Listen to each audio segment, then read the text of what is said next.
All right. Lovely. Awesome. Well, welcome. I'm so excited to be here with the Fuzzy Bumble Band today. And we have a live audience too. So, so we'll have a lot of fun today and looking forward to learning more about your story. And so we're in the studio today. I know that you guys have been recording all morning since 10 and it's like 6 o'clock right now. And so hopefully this is like a nice little break for the day. But if you don't mind, can you just give a little intro and share a little bit about what instrument you play and just a little bit about yourself? That'd be great. Cool. Yeah. So good to be here. I'm Harrison. I play the bass and I sing. And occasionally I play the tambourine really badly and loudly in this very studio. I'm Nikki. I play guitar and sometimes the door. The door. That's it. And sometimes vibraphone. That's it. That's all I got. My name's Ethan. I play drums. Sometimes I play percussion, but I refuse to play tambourine or the door. So anything that is not those. Well, you don't know how to play the door. I don't know how. Listen, I went to music school to play drums, and just learning how to play the door was an additional 10 years of my life, and I don't have many years left. So I think my favorite thing about being in the recording studio is just the random sounds that get recorded, like the door that you played. Yeah, by closing it. the happy. But it sounded like it was so fucking epic. Yeah, the coolest door ever. The happy accident thing here is on a different level because you never know what's going to actually make the record, and then you listen back and you're like, oh, that was a door. Oh my god, that's hilarious. How did you all, like, I love origin story, so how did you all meet each other? Like, how did you all start performing together? Tell us a little bit more about that. Well, I knew Nikki through school. We grew up and did a bunch of school stuff together. We were both homeschooled. Oh, nice. So our parents conspired to get us educated together.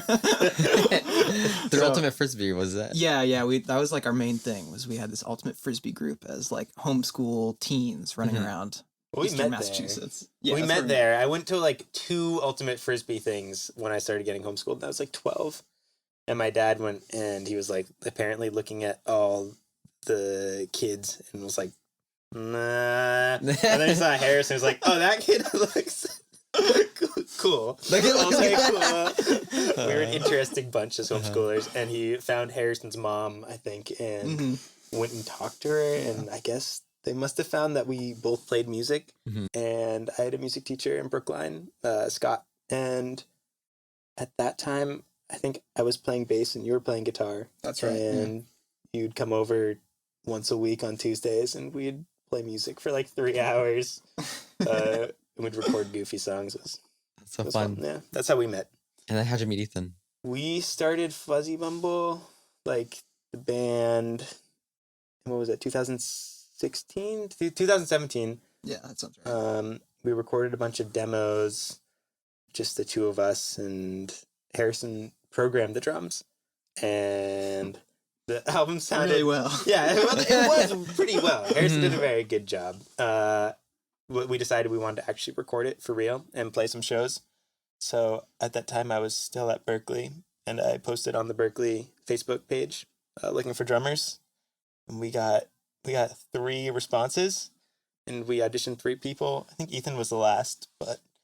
Well, I remember being the first. Were you the first? Because I remember some other guys showed up. I didn't realize that they were auditioning other people. And You're like, I'm a weird. shoo-in. No, you weren't the first. I was definitely one of the first because there was someone after me. Okay, then you were second. Because I remember you showed up and I was like, oh, this guy's better. And then after we played with you, I think we'd already made our decision. So Ethan, what made you want to apply for this role? Well, at the time, I mean, Berkeley is such a weird place in that there's tons of people that want to play music with other people, but yet sometimes, depending on where you're at, there's no one to play with. So at the time, and I felt this a lot of my Berkeley career, I was just looking to play with new people who I didn't know and play music that was different than whatever I was practicing. Because back in those days, and even still now, I'm on the road a lot now, but I was practicing all the time. So anything like that wasn't just me in a 4x4 foot closet banging drums was interesting. And I remember Nikki posted something along the lines of like, we're, like a 3-piece rock band. And a lot of my favorite bands, like the Police and Rush, are 3 pieces. And I was like, oh, that's pretty cool. Like a power trio is kind of cool. And then I got the songs and I was like, oh, these are really cool. There's some room to stretch. The songwriting's good. I thought Harrison's voice was good. I thought all the guitar solos were really cool. I thought someone had played the drums for like wow. All right, Harrison. Harrison did deceive me for a little while. And then I remember we played and I was like, oh, this is really fun. And then like that night you guys called me and you were like, because I remember, Harrison, you were going away somewhere. That's right. I was just about to study abroad. Yeah. Well, I think this was even before then, because this was in the summer. This was like a month before we came to the old to record Fuzzy Bumble 1.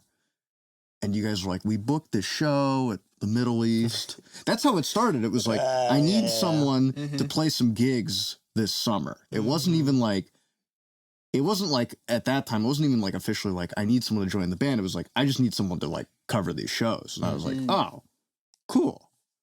And then it became like, join the band, re-record what I originally heard.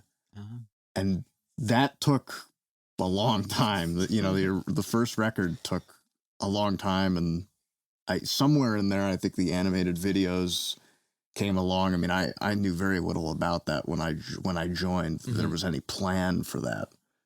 But I do remember meeting both of you and being like, oh, these guys seem really cool.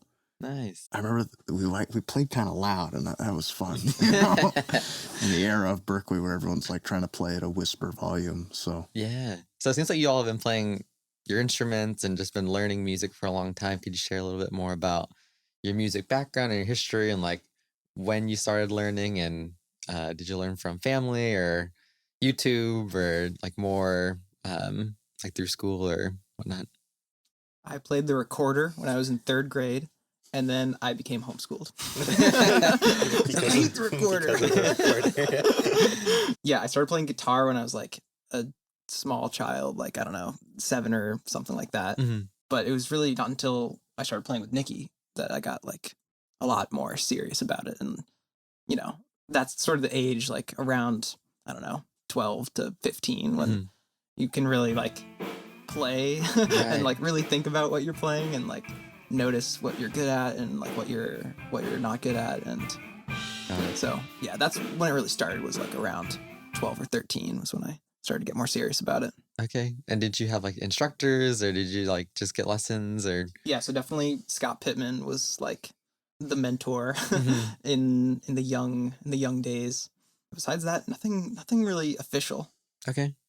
Nice. What about you, Nikki? Yeah, my music history is just one person, Scott Pittman. When I was 10, well, my whole life, nobody in my family is really musical, but my dad was always into classic rock, and I found that cool, and I was kind of listening to a lot of classic rock. And then one summer, when I think I was 10, I was pretty bored, and so my family got me drum lessons down the street with a guy named Scott, and he was great, and Scott's amazing player, amazing teacher, but what he's really good at is just getting people interested in music. I see. So we played music for like 2 years, played drums for 2 years, and then I got homeschooled, so I added bass just as like an additional activity. And then Harrison came along, and I kept playing bass, kept playing drums until I was about 13. Then we kind of did a swap. Then I took more guitar, Harrison took more bass, and Scott was just there to kind of guide us, played a lot of drums. We did just like, at a certain point, all the craziest songs, like 15, 20-minute Yes songs and like 13-minute Rush songs. And Harrison would never practice. I'd be there all week. I'd be like, let's learn this stupid song. And Harrison would be like, yeah. And I'd practice all week. And I'd learn my part. And I would struggle through it. And Harrison would just show up and would just like kind of play it. I'm like, what? How is this possible? No, I would fuck it up. No, you wouldn't. I would fuck it up for weeks. You were way closer than I was having practice. That was always funny and frustrating. But yeah, that was basically, it was Scott until I went to Berkeley. I didn't think I'd want to go to Berkeley, but I remember I was doing my college apps. My dad was like, you like music so much, why don't you just apply to Berkeley? And I was like, all right, screw it, I'm going to do it. And I paid $150. And Berkeley is like, the application took almost no time at all because they don't I don't know. There was like no academic requirement type like essays. I was like, oh, but then there was the audition. I remember for like 2 months, I was like, oh, am I really going to do this? Like, this is brutal. I really don't want to do this. And I was learning like a really tough Guthrie Govan song. I was like, oh, I spent like 200 hours on this song. And I can't spend like an hour on a paper. It's like, maybe I'll do this. Yeah. And Berkeley was good. It was part of my music journey, but I don't think it. Not the entire story. Yeah. Okay. Nice. What about you, Ethan? Oh, so my first instrument was clarinet when I was 9. And soon after, I went to my first summer of like overnight sleepaway camp. And this first day, someone was playing drums. And I'd been fascinated by drums and music my whole life. And that was like it. I saw that was like, I had to go seek this thing out. Mm-hmm. And so I came home that summer with like a pair of sticks and some plywood and was just like beating the snot out of anything I could find. And I probably drove my parents nuts. And I got a drum set shortly after. I got lessons. I wasn't into school at all as a kid. I was into playing music. Mm-hmm. And it definitely didn't bode well for my middle school years. And then I went to boarding school for high school, and I was making a point of playing music all the time. Even, even at that time, there weren't a lot of people for me to play with. I was practicing playing along to records, all the time and any time I could. And then I also attended Berkeley basically out of the fact that I couldn't believe that I was going to go to some other school and get a degree in doing something that there was just no way I was ever going to do. Right. And while I was there, among meeting Nikki, I met some other people that shaped my trajectory into, being a professional musician. And, I think like Nikki said, for me, like Berkeley, I think for some people, music college and Berkeley in general is like the end all be all. It's like, these were the greatest years. I learned everything.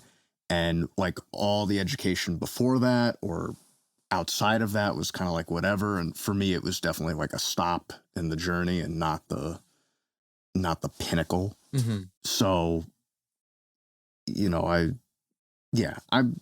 I've been playing for a long time, Yeah. it seems like, and I've really made it a big cornerstone in my life because I don't do a whole lot else besides worrying about music and playing. And it's cool to play with these guys because I feel like in this band, we all see music a little differently, Right. but we all have some common ground. Like we like a lot of the same people, like Yes and Rush, and some influences that sound probably nothing like the stuff that we create, which is cool. Yeah. If you go back in time and give your younger self some like advice on like your musical journey and career, what would that look like? Or if you were giving advice to somebody who wants to, start a band or be a part of a band, what would be helpful for someone to know?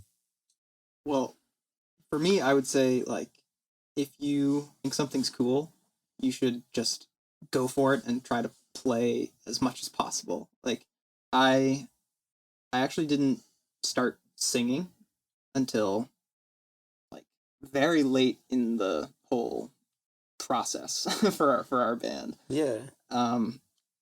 Maybe when I was like 19 or 20. Oh, wow. Is when I really started singing. So when you started writing the songs. Yeah.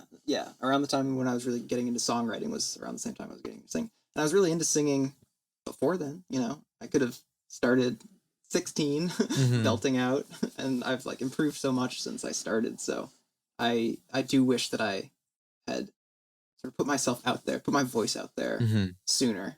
And because I had so much interest in it, and so much love and so much passion for it, but I was just too scared because, it's scary. Yeah. It's hard to like branch out to those things whenever you're interested, but you don't quite have the competence yet. But a lot of that comes from just doing it and gaining the experience to do it. Yeah, definitely. Yeah, all of that.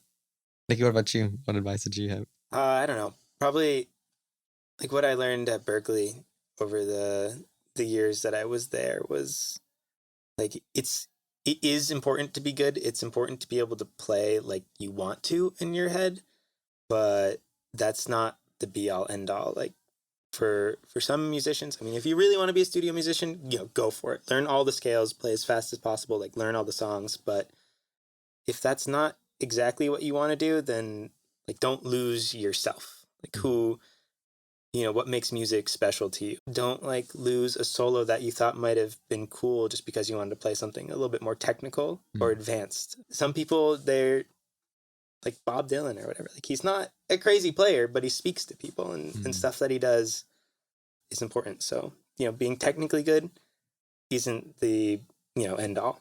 Right. A big part of it's like finding your own voice and your own like style and way of expressing your own creativity. Mm-hmm. I guess the other thing is like Berklee's cool because you get to play with a lot of people. Mm-hmm. But the other thing I learned is like, I don't really care about music if I'm not playing with like people that I've built a relationship around music. Like with Harrison, it's like, I'm not feeling anything. Like it's groups aren't meshing. Yeah. So So the chemistry is really important. Chemistry is super important. Got it. Yes. Ethan? Advice to younger self. I don't know. Keep doing it. Don't get lost in the monotony. I look back now at like all the practicing I did. And at the time, I had a great time practicing and ignoring the whole world and not picking up my phone for years. And now, like, I miss that. And now, like, we're a little older. We all have some kind of responsibilities on top of playing.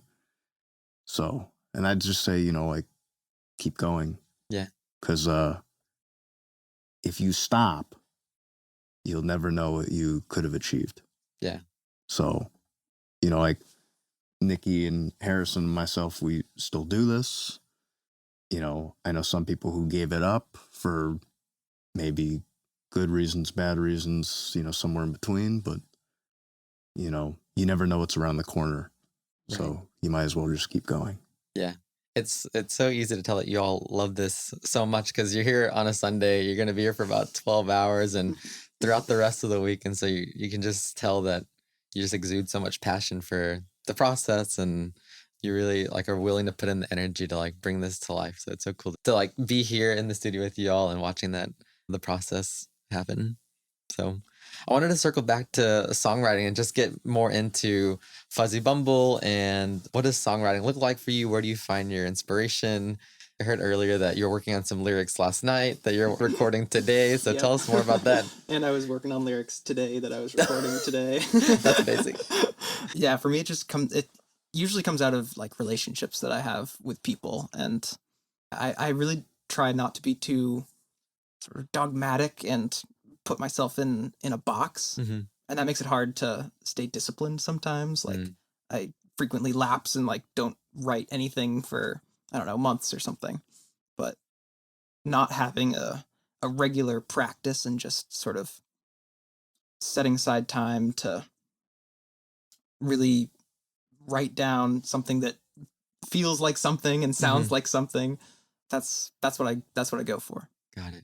What's the process of writing a song to like actually starting to put music notes on it and then beginning to record? Can you walk me through what the whole process looks like? Generally, I will start with just playing something on guitar and like humming out some notes. Usually some sort of like proto lyrics evolve, like be like, my eyes are so watery.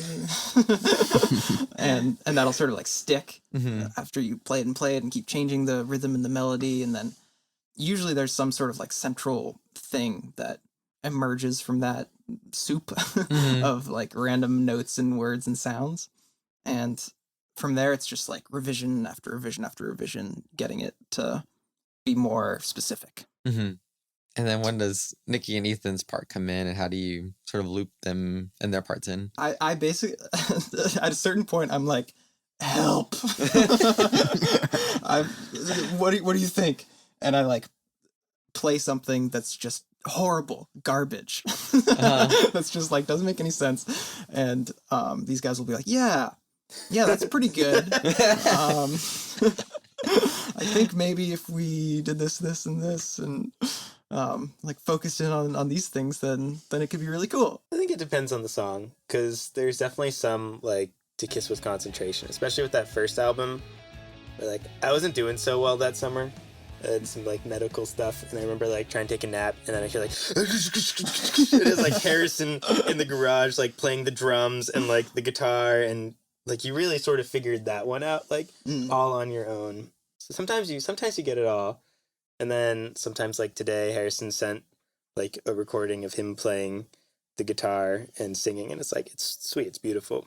But I'll split it up into like 3 guitars and like a melody, and remove the melody from it and sort of isolate the chords, and then we'll sort of turn an acoustic song into more of like a rock song. I'd say those are like the two main things. Sometimes you'll figure it all out. Sometimes we'll deconstruct a rough demo type thing. And we almost always have like really crappy, again, programmed drums. They were like, Ethan, what do you think about this? Sometimes I want to tear my head off of my body. But I generally know that, you know, for the most part, the programmed drums that pretty much everyone has never heard, because they end up being me on the record, they're just there to keep time. And then when we get here, because we've done every record at not this Q Division, but there was a Q Division before this, and now we're here. We work with really great people who are able kind of to see the music from a fresh point of view. So like today, you know, these 2 songs, like I've lived with these for a little while. And I think for me, and I don't know how you guys feel about this, sometimes when you're too close to something, you see it only one way. And that can be pretty dangerous, as if you only see something as an absolute like 1 or 0, right, and you don't see anything in between, that's what it's going to be.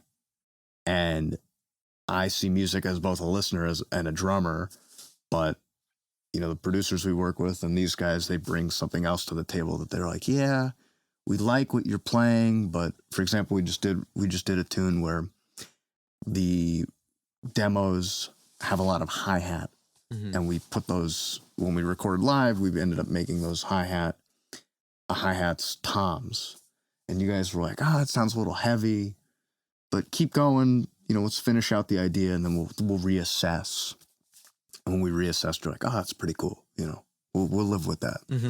So, you know, it's pretty collaborative at the very end. And at the very beginning, it's almost like we're ships passing in the night in some way. So, whereas maybe most people assume it's like the 3 of us sitting on the floor with a box of pizza somewhere, and I've got these problems and I want to sing about them.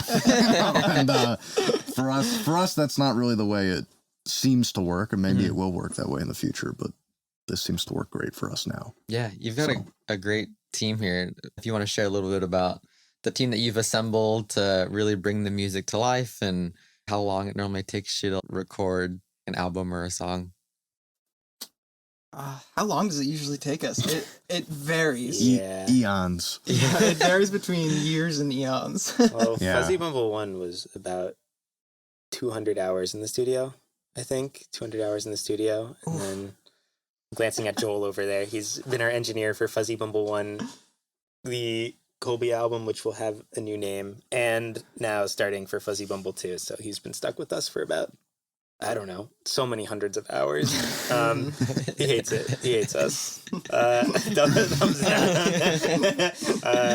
Yeah, I mean, it's a lot of work. And I mean, for all the hours that like we're here, you know, Joel's here even longer, setting up and, you know, tearing down. And also there's typically interns, at least like 1 other person. Today there's 2 even. So we take up a lot of people's time. Yeah, we take up even more of other people's time. Yeah, it's without the Q Division team, we'd be making these records ourselves, and I'm sure they would take 10 times as long to do. Yeah, well, they wouldn't sound nearly as good.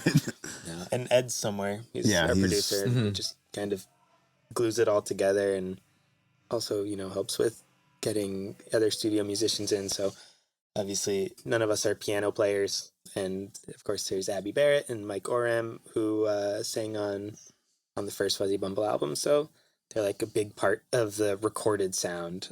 And I know Abby and James Rohr, who plays the piano, are going to be here Tuesday, I believe. So Oh wow! It's So it really like- takes a village. it does Yeah. take a village. Yeah. It's a lot, and then of course there's sending it to get mixed, and that's like, I don't know. I was looking back over our mixes, and it's like revision 14 or something, Uh-huh. and yeah, it takes a village. Any lessons learned from the first album where you're like, we've got to avoid doing that for the next album? No rototoms. at Rototoms, 1 a.m. yeah. Absolutely no At 1 a.m. rototoms. I feel like when we did the first record, I feel like out of the other two we've done, or, you know, even we're working on this one slowly, the first record was as close to copy and paste as possible. Like, these are the parts, please, at least for me, it was like, these are the program drums that we like, please do them. Mm-hmm. And in 3 days, we did like, what, 15 songs? It was or crazy. something. Yeah, It I was think 14 songs. 14 Yeah. 13 songs songs. in 2 full days and one like 5 p.m. to midnight session. And that's a lot, you know, I think for anyone, especially like to practice 15 tunes at once and be like, okay, I have to spit out all this stuff. And Mm-hmm. I would do it again. I think it takes it definitely takes a long time to write 15 tunes and have them all done. But I feel like we learned maybe doing a couple here and a couple there are better. And I also feel like we definitely learned that we got to work a little faster.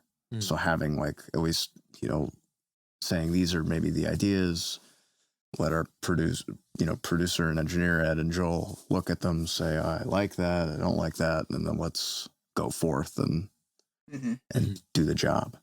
But I mean, I think Fuzzy Bumble 1 took so long on a lot of levels because we weren't all around at the same time, and Yeah.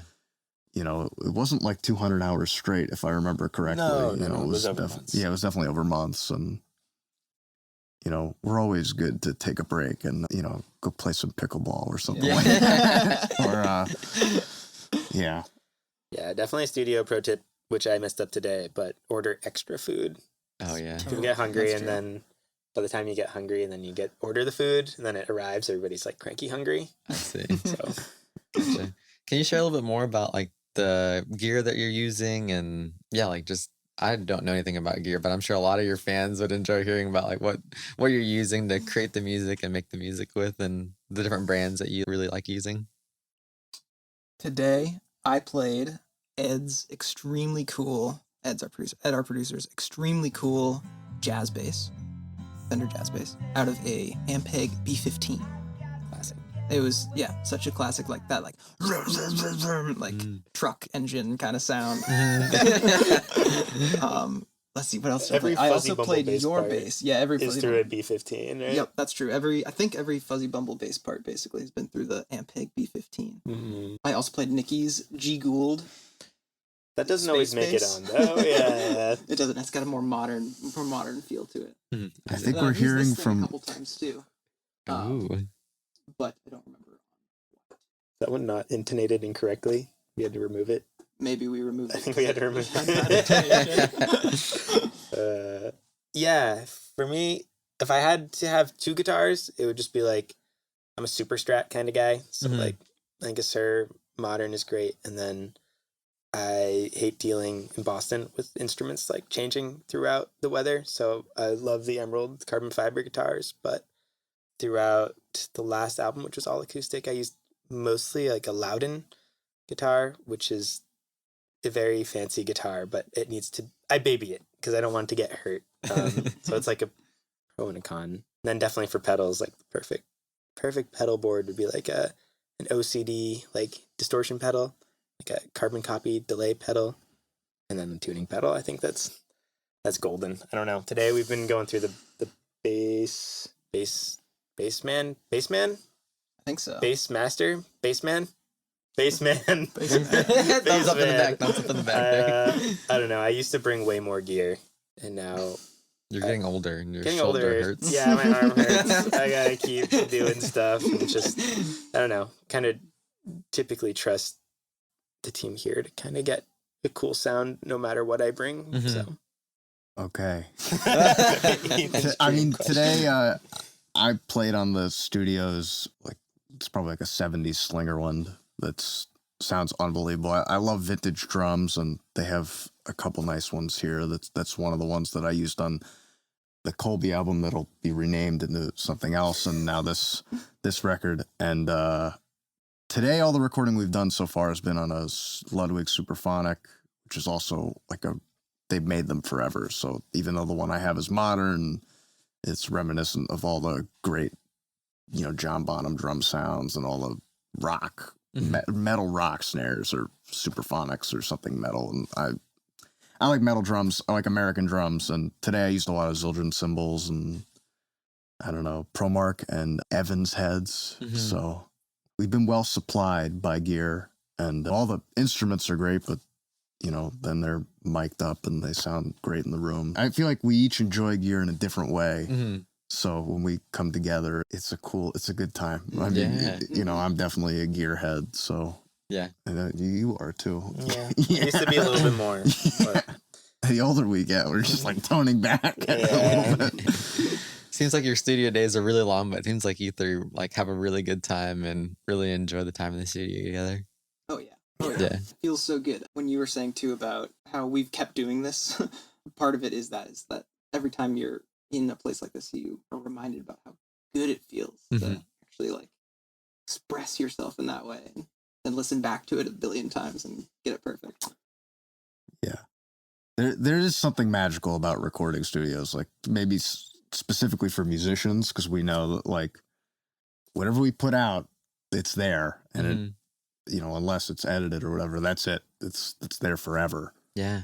But I mean, I especially, and I know you guys too. We love being here. Yeah. This is a really cool place, and we're honored to keep coming back. This is my first time in a music studio, so I've never gotten to experience the creativity that goes behind making music and making a song. And so it's so cool to see you all review each little piece and really try to like hone in and make it perfect and try to get the exact sound and try to express yourself in those feelings that you have and trying to capture that in this one little recording. So you'll like play a part 10 different ways and then try to pick your favorite one. And for me, I would have stopped like 8 takes ago because I'm like, that one's probably good enough. Like I can't really tell a difference, but seeing you all just go through it, it's like let me do it one more time. Let me get another take. I really want to get this right. It's so cool to just see you all focus in on every little piece of the song. You review it like over and over and over again. And so it's pretty awesome. I've never gotten to see that side of this before. Wait till you see vocal comping. You got to check out this photo, John, that's on the wall behind this door. Studio take arc. Oh, and yeah. We fit into that pretty well. Like, first take amazing, 5th take we need to find real jobs to do, and then like 10th take is unbelievable. So after you record and package and master everything, you all have a lot of animations for your music videos. Can you share a little bit more about why animations, how you pick your artists and the types of designs? I'd love to hear more about that process too. Yeah, I mean, Nikki's really the person to ask about that. He does all the hard work of like interacting with all the artists. Well, yeah, it's pretty enjoyable. The animation is like 2 things. One side of it is like very blessed to be able to have the resources to do all of this, and on top of that, have family who supported me in my path of becoming a musician. And you don't always find people that want to support artists doing, following their vision. To be an artist sometimes means compromising. Like whether you loved, wildlife photography and now you have to do wedding photography, or, you might still enjoy it. But, whether you wanted to do super cool animation and now maybe you have to do like a corporate animation or whatever, it's fine. It's still, you enjoy it, but it's not you don't get to follow your vision. And I thought it would be super cool in the spirit of us being supported by our families to kind of bring that forward and support animators to sort of follow their own visions with their songs. So typically I'll find, actually the first person that we found to do an animation worked at like a sort of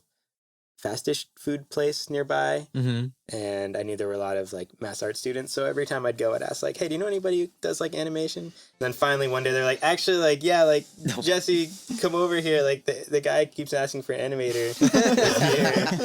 And I talked to her and I was like, yeah, we've got these songs and just like wanted to just hand it to you, and like, no, we're not going to tell you what to do. Like we'll give some amount of backstory behind the song, but kind of just want to see how you're envisioning the song, what the lyrics tell you, what kind of story it tells you, and of course pay you. Like, that's important. Artists need to eat and be paid. And so yeah, we just kind of gave her Colby the Space Rock, and she just did an awesome job and just made a super beautiful, touching music video. And that was kind of the prototype. And since then we did it for every single song on Fuzzy Bumble 1.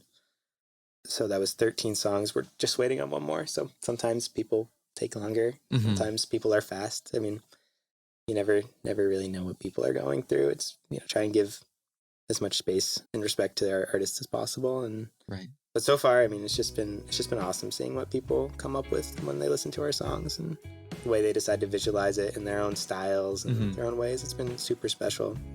I guess the other side of it is that we don't play out very much. We don't play live. So in terms of finding an audience and getting people interested, we mostly look to online and kind of just figured, instead of just having, I don't know, a bunch of videos of us playing the songs, it would be more interesting and fun to have all these different animation styles. And I think that's been cool. People seem to enjoy it. And when we do promotions, it's like, that's a promotional piece. It's an animated video and they look cool. I think they sometimes grab people's attention. Yeah, that's awesome that you're able to bring other people even more people into the village and having them get to express their creativity on top of yours. Like, there's so many layers of expression there that really bring it together. So that's fun that you all do that.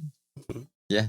How long does it normally take for the animations to happen? You said sometimes it takes 13 months, and does that delay your release of songs? Or how do you just go about? looking, just consolidating everything to make sure I had, there's contracts and all these things, and I was putting it together, and some people were like 2 or 3 months for their animation, and like I said, some people have been 2 years. Was the one that we're waiting on now has been, I believe, over 2 years. But you never really know what, like, sometimes people won't have that will be their job, is doing freelance work, and sometimes they'll have another job and sort of our video will be the side project. So it depends on the person, it depends on their style and their workflow and the software they use. Yeah. And how long the song we give them is. True. Actually, Harrison's sister did our longest song, a 7-minute and 40-second long song. Lila did that one for us. Yep. So sometimes, like, a crazy long song like that will be like, this is a long song, and like, if you have a style that's maybe a little bit less intensive, that would be good for you because we'll take less time, and good for us because it won't, be insanely expensive. So Yeah. finding those balances. Gotcha. So after you animate them and everything, I know you've been pushing a lot on social media and growing your following. Could you share a little bit more about marketing and how are you growing your audience, and how do people typically find Fuzzy Bumble? Yeah, so I guess that's mostly also me. At the beginning, we had a wonderful marketing person help us out. Her name was Maria. She was great. And, we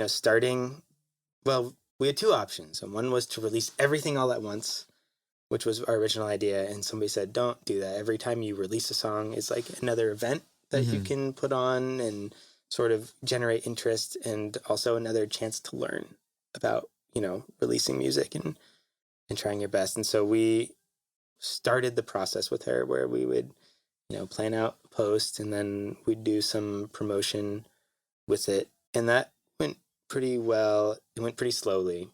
I don't know.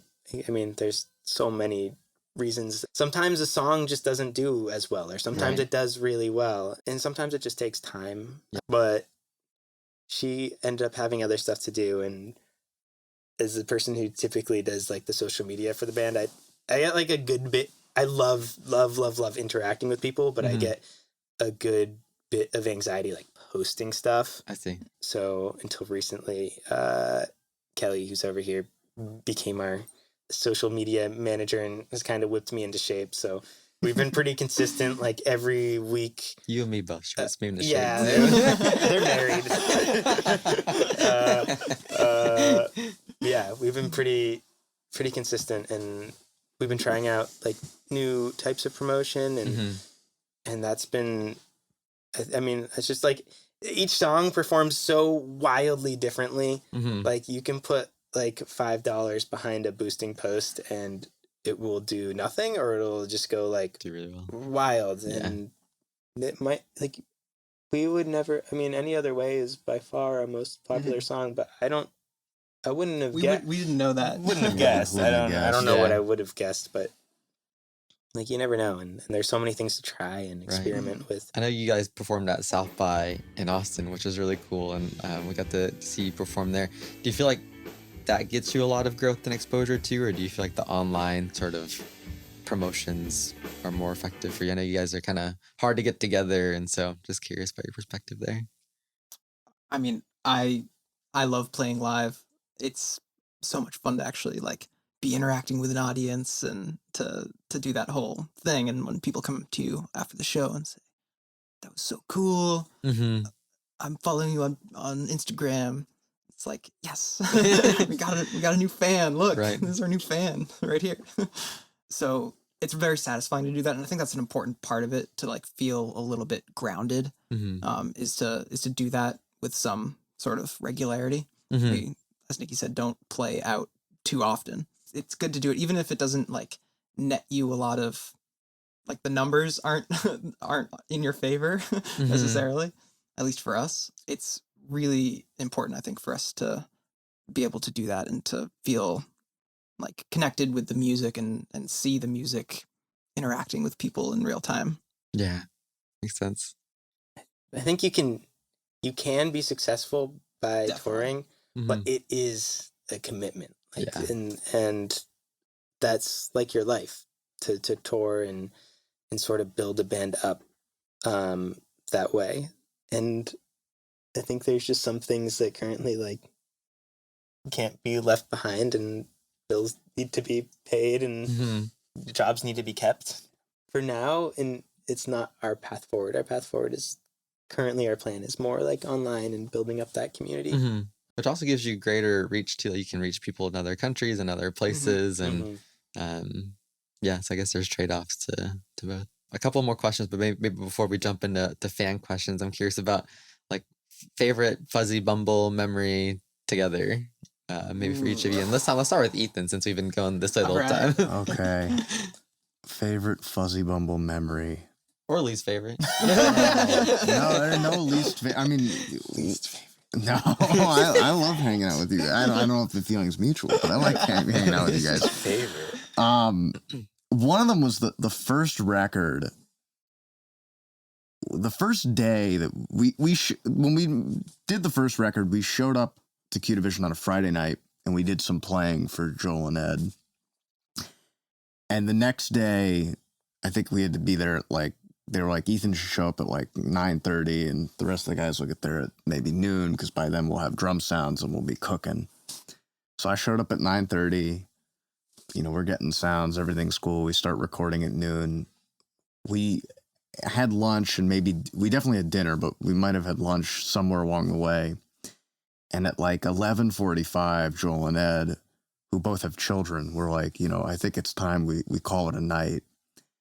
And I was pushing to record one more song because when I was Ethan been playing growing for up, like over 12 hours. yeah, I've been playing for well Like, we were over just 12 tracking hours. drums Yeah, that just day. drums. There's nothing else. It's much like today, where it's like, do all the drums and we'll come back and do everything else. I remember I said, I want to just do one take of this song that Nikki had mentioned earlier, called Rich Boy Blue, which is 7.5 minutes. It's like I think it's probably the longest song we've done. Yeah, definitely. I think Joel and Ed were kind of like very begrudgingly said, sure. Because I remember, even for me, I was like, the wheels are definitely starting to fall off. Like, this is definitely a long day. You know, when I was at Berkeley learning to make records, we made records from about 6 p.m. till 6 a.m. in the morning. So to me, like, this is done at night when you're tired. There's no sleep. It's dark outside. I was like, okay, this is the moment. It's about midnight. Basically, one take later, the song was done, which is really, that would be like that's a big achievement for me, let alone for the fact that I remember going in the control room and Nikki was like, he was like speechless. He's like, "You just saved us so much time tomorrow. It's gonna be so easy." But yeah, you know, we don't see each other every week. I mean, you guys probably see each other more than I see both of you because I'm always on the road traveling. But hey, I think when we're together, we have some kind of unspoken bond that we've definitely strengthened through doing this, you know, doing this project together. Mm-hmm. I mean, I'm pretty sure we just the last 2 years we've spent a week in Austin at South by. You know, I maybe am a simple human in some ways, and every time I'm at Nikki's house, he's doing something that I find so hilarious. Like, I can't even believe people do these kind of things. Like what? What have I done? He's got these. You've got these. Well, I walk into your house and you have these like figurine doll things. And Anime figures. they're not weird at all. They're not illegal. Super weird. They're super weird, but We can't add that to the video. we won't show any pictures of this because John will definitely be demonetized. But they're of these like anime.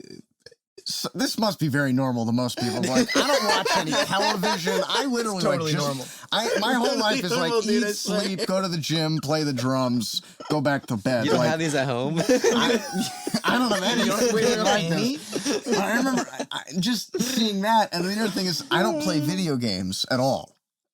And this year we got to go over to John's house where he introduced me to this game called Boomerang Foo.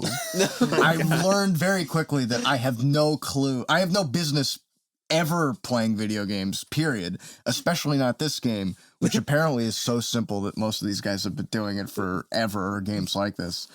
It's just a different vibe. Yeah. The Boomerang Foo time. Yeah, I have a It's like- scary Fuzzy Bumble memory, and that's when Ethan has a powerful weapon in Boomerang Food and starts cackling.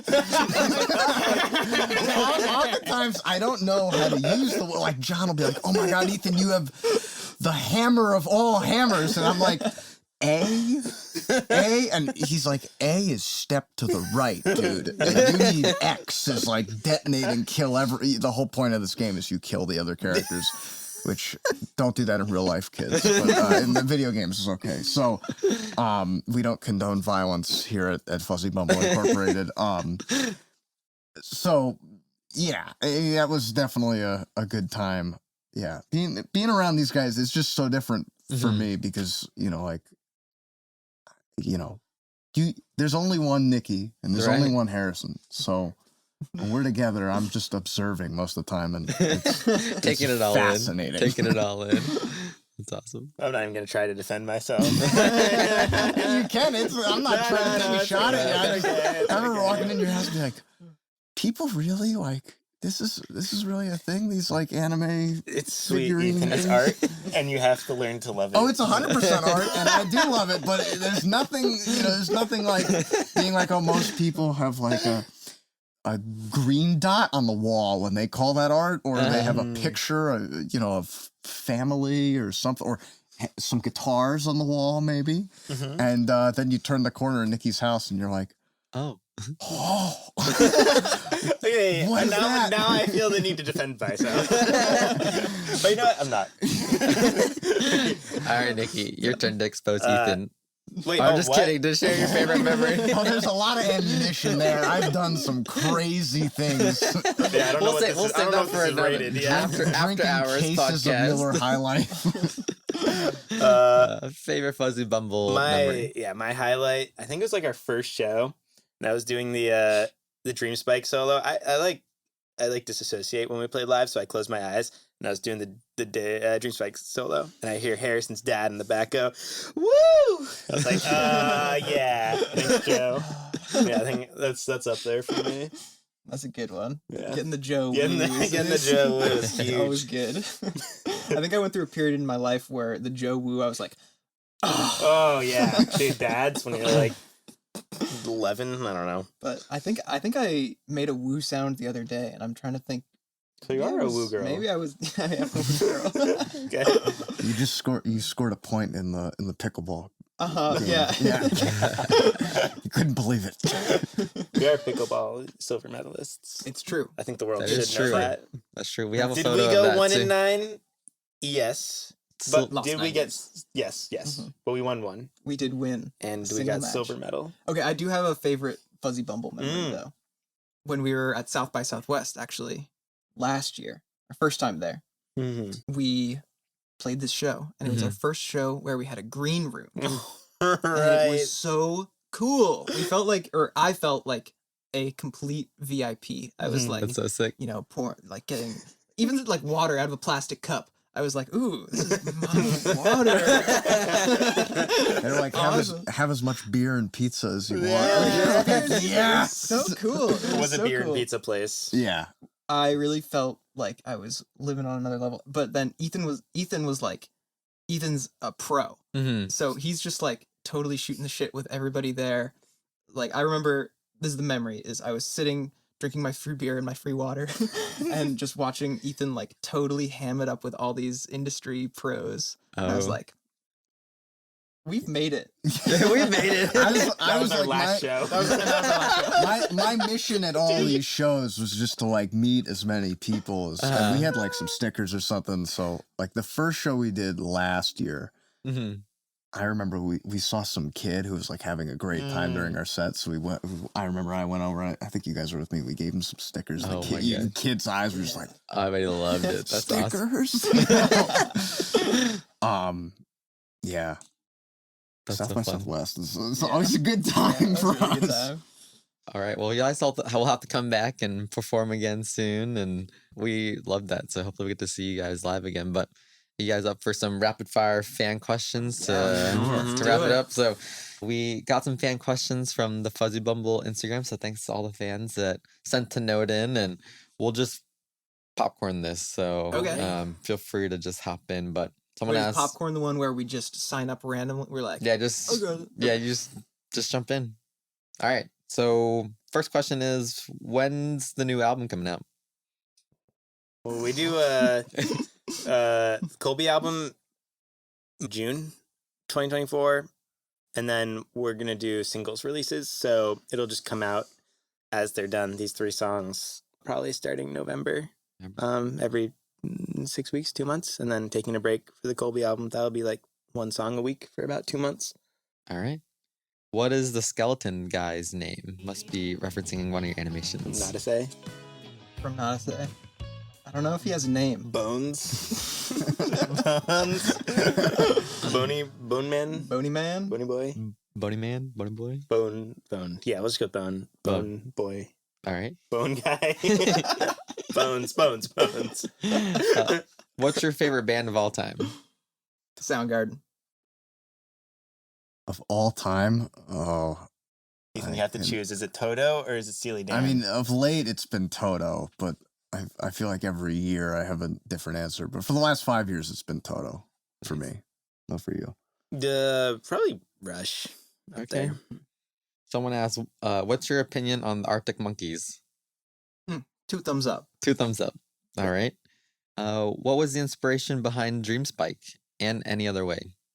Dream Spike was actually, Nikki wrote a ton of those lyrics. It's a Nicki song. It's a Nikki song. Yeah, we were traveling together, and he had a whole freaking song. He was like, "What do you think about this?" Wow, it's great. This is awesome. So yeah, that was one of the few where like we really collaborated on lyrics like a lot together. Yeah, I guess the inspiration behind it is sort of like if you've ever had like a significant other or somebody and you've been laying in bed next to them while they're sleeping and you have like weird thoughts, which I know everybody has weird thoughts, and then they like move and you're like, oh crap. can you hear these? But like they're not like real. But like it would be bad if you heard that. But I don't mean it. It's just my brain doing weird things. I see. That's all. Got it. And the title of the song comes from a book series called The Wheel of Time, where there's a thing called a dream spike, which you bring into your magical head land, and you like place it down in your magical dream land, and it prevents other people from coming into your dreamland and snooping on your thoughts. I never really knew that. Uh-huh. No, I know. That great sounded cool. It does sound cool. It does sound pretty cool. Nice. Any other way? What about any other But way? they want to know the inspiration behind it. Oh, that I wrote when I was in college. Mm-hmm. I was just like, so as a homeschooler, Mm-hmm. I didn't have any relationships, no romantic Besides relationships. Nikki. Yeah, besides which is already not quite canon. But maybe. So my first relationship was just a fucking train wreck. Fair enough. And it was all my fault. Do y'all have a favorite song that you've made together as a band? Daylight's pretty quintessential Fuzzy Bumble. Yeah, and that's Yeah. usually what I say is my. So you guys say Dale. I say Rich Boy I like Blow. Rich Boy Blue a lot too. Yeah. I mean that's my favorite song we've done. Yeah. There's something about that song that's like it's one of those things that's like it's kind of familiar, but if you put that on for the first time, you have no idea what you're about to hear. Nice. Yeah, that's an epic tune. Yeah, that's a cool. That one really shows off all of our personalities too. Yeah. I feel. We went away from Harrison's at the time new girlfriend and now fiance for like 2 weeks. Uh-huh. And then all of a sudden, every day, all day, I hear Harrison playing the song about how much he misses his girlfriend. It's been like 2 weeks. Yeah, that's like my personality. Yeah. It is a great song. The next question that we have is there somewhere where we can find the tabs or sheet music? Yes. I have all of the demos tabbed out. Okay. And I'm in the process of just like not everything from the demos went exactly into the recorded tracks, so I'm just cleaning it up. It's taking a little bit of time, but I've been putting some on Ultimate Guitar, and I'll put them all on there, and then I'll also put them all on the website. We can link it in the video too Okay. for the people to click on. Okay. Yeah. All right. Let's see here. Would you like something from Bolivia? Well, yeah. Probably. I don't know, the way that question was phrased, I don't know if I do. Yeah. We'll come back to this question in the future. Let's see here. What's your dream tour as a band? Bolivia. Anywhere where our fans are. Yeah, you have a lot of fans in Latin America in general. There was a bunch of fans actually asked, do you have future plans to go to Spain, Hungary, Mexico, Argentina, or Latin America, or international tours in general? Yes. I would so love to do that. That sounds so fun. Yeah. I think Latin America would be awesome. I think Europe would also be awesome. I think even just the US at some point would be awesome. We've only played in Boston and Austin. But yeah, I feel like Latin America would be pretty sweet. Our fans seem to be very passionate, and we're very thankful to the fans. And hopefully, with continued support, we'll make it to a big venue near you. And we'll be very excited to meet you all. So thanks for the support, and please keep it coming. Yeah, we've noticed that there's a lot of Latin American fans, and I know that you have a new Discord as well, and there's El Chat that's like always blowing up. I wake up and the first thing I do is I can speak and understand Spanish somewhat, but the first thing I do is open up the translator. I'm like, all right, what are they talking about now? How did you get so much exposure in Latin America? Where did a lot of those fans find you from? Yeah, so I think part of it's like we're not playing so many shows, so we can sort of look anywhere in the world for fans. Right. And, just we have awesome, super interactive fans from all over the place, but just especially Latin America, I guess it's really speaking, and it's like, I guess it's a lot of people who are just super open to new small indie bands and giving them a chance and checking them out. And we're super appreciative for that.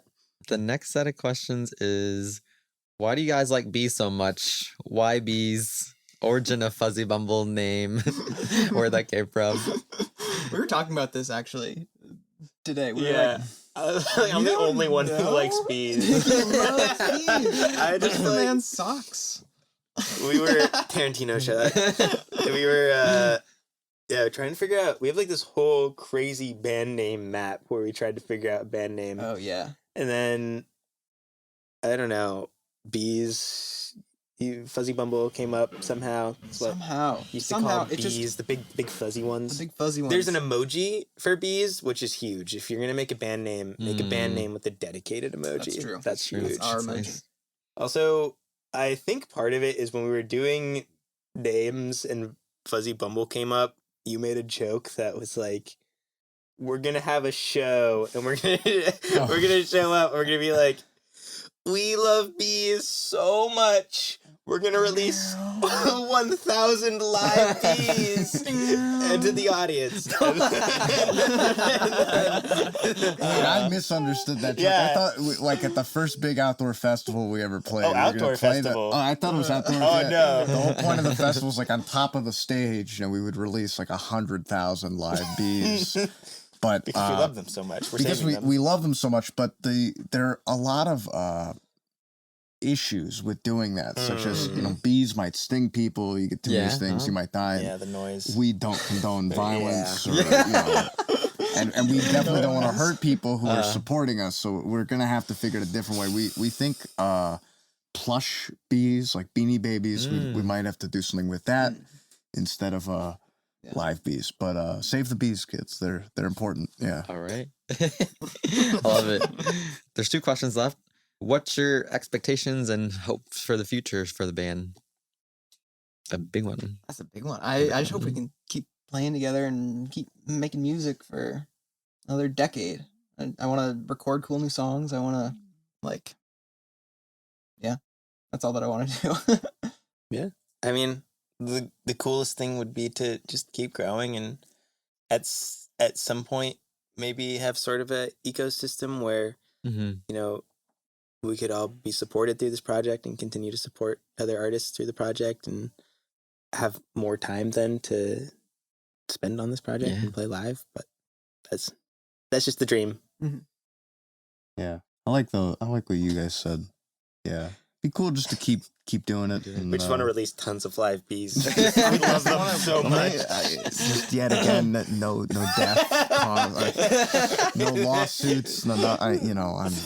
I don't know anything about lawsuits, but I don't want to learn. It's just keep the knowledge unknown. But those videos of Freddie Mercury at Live Aid, and he's like doing these moves, and he's commanding the crowd of like 80,000 to like do all these like dance moves. What if you could do that, but with bees? Wait, what? You're on sounds stage, like the future of drones. This sounds like a right Marvel here. movie. This sounds like an Ant-Man thing. Yeah, exactly. You know, like B-Man. like on some of these big tours, we were told by one of the kind people here, actually Nikki's girlfriend Katie, that we do not mention competitor brands, so I won't mention who this is about, but you'll figure it out. I think you can mention it. No, I was told. I follow directions. You see, we're getting it. So on some of these very big stadium tours, you know what I'm talking about. They've had to invent technology to get the vision out there. We would like to invent animatronic bees and hundreds of thousands of them to maybe put the lyrics just in midair. These animatronic bees will not harm people. Bee drones. Bee drones. Well, those also are things that are bees. Or instead of bee drones, known as the drones. Or bones. Bones. All right, so the last question that we got was from a user named Nicky Bronner. How so handsome? That's a really good question. That's a really good question. Is that it? Or is there like anything? That's it. There's no heart at the end of that? I don't know. There's no heart? There's no heart. That's a good question, though. I don't know, Harrison, what do you think? What do I think about Nicky Bronner, at Nicky Bronner's question? How so handsome? Seems like identity theft is going on over here. I didn't know we could submit questions to this. I would ask some other ones. Yeah. Like I what? How so handsome? How hard so eyes? many hair hard colors? eyes on it, apparently. Yes. Beautiful. Beautiful message. Thank you for the message. Yeah. Well, awesome. Well, thanks so much for taking time out of your studio today to share a little bit more about Fuzzy Bumble, and hopefully we'll have some more time to go a little bit deeper and on some other topics, and hopefully the fans enjoyed this as well. And if you have more questions or like this, let us know and we can get more snippets and do more things like this. But to close it out, if you don't mind, each of you maybe just sharing what you're up to these days and what your day-to-day looks like. And yeah, that'd be, I think, a great way to close it out. Oh, me? All right. Yes. I write software for a living, so I'm doing this all day and then playing music. All right. Well, Baldur's Gate just came out, so that's a little busy. And just some Fuzzy Bumble stuff, trying to like get everything organized, because I know at some point one of my computers is gonna die, and I don't want to lose like any of that stuff. And also just getting prepped for these sessions and getting some releases out soon will be super cool. I spend my day-to-day life touring with, we won't mention competitor brands, as noted before, but I tour the country playing, and I'm very blessed to do so, and hopefully very soon we will The Linda be Ronstadt touring. Experience Band. Yeah. Thank They're you. not our Yeah, direct I was- competitor, li- Ethan. listen, if any of my Ronstadt Experience personnel is listening to this, I'm only listening to what I was told before this in a somewhat stern but joking manner. And if you know me, I follow directions, so I'm just following the directions that we won't mention competitor. No, I'm just kidding. We won't, no. So I tour the country and I play with other people to earn a living, and I'm blessed to do that, and I'm blessed to be here, and hopefully very soon we will be doing that same sort of thing, playing in front of you all. So. Playing Fuzzy Bumble, not Linda Ronstadt. Oh yes, playing Fuzzy Bumble. I mean, Linda Ronstadt's amazing. There's no one We could do better both. than Linda Ronstadt. You already know the parts. Mhm. Ooh, yeah, we Yeah. could do Linda Ronstadt versus Fuzzy Bumble. Uh-oh. Two musical acts that But now have we're absolutely nothing to The do with each competitor other. to your band. Oh, and we mentioned competitor brands. Oh my god. Now we can't even mention our own band. 'Cause I would like to put in my 2 weeks notice so it doesn't show up on my criminal record that I got fired from Fuzzy Bumble. Oh my gosh. There's nothing on that record, but